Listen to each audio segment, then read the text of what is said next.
Have you ever had that big bowl of ice cream and a friend looked at you and said, "You're going to get diabetes when you finish eating that"? According to the American Diabetes Association, around 30.3 million Americans, or 10% of the population, had diabetes in 2015. In addition to that, 1.5 million Americans are diagnosed each year.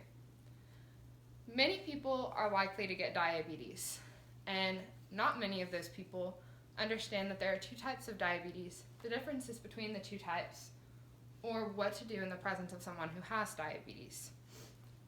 I was diagnosed with type 1 diabetes in November of 2016, and today I'm going to be telling you the differences between type 1 and type 2 diabetes and what a day in the life is like with either one. First of all, type 1 diabetes is an autoimmune disorder. This means that it is caused by an autoimmune response that attacks the pancreas.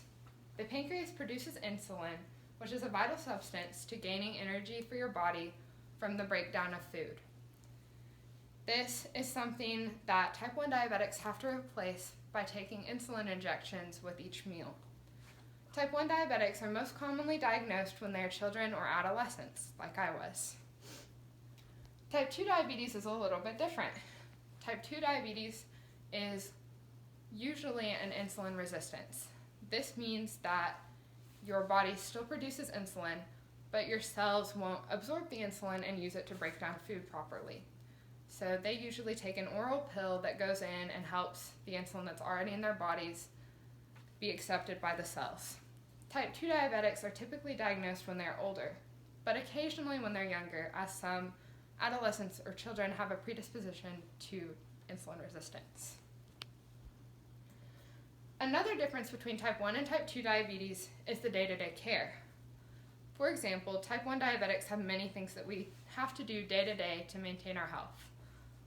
One of these things is pay the expenses. A typical vial of insulin can cost about $1,000, and a pump can cost way more than that. It can cost up to $3,000 or even more, depending on what insurance you have.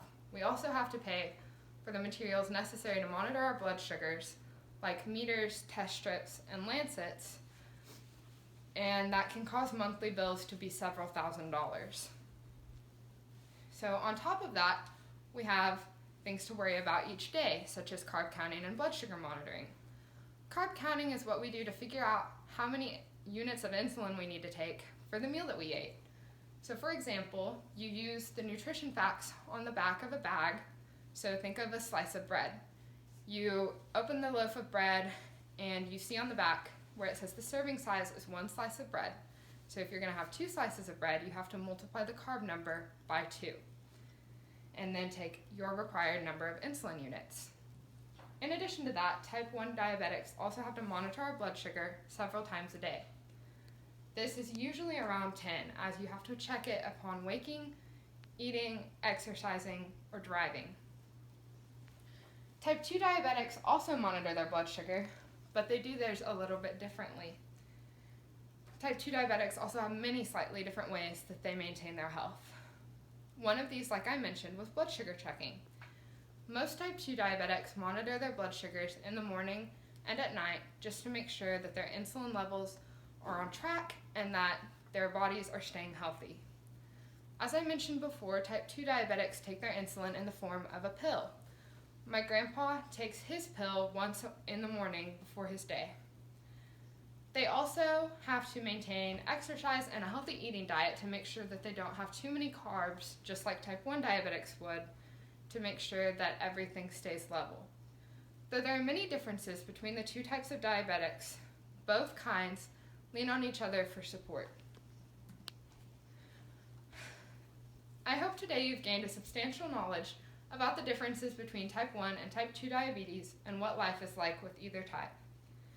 There are many differences between the two, but one common thread is that we both want and deserve to be respected and treated like ordinary individuals.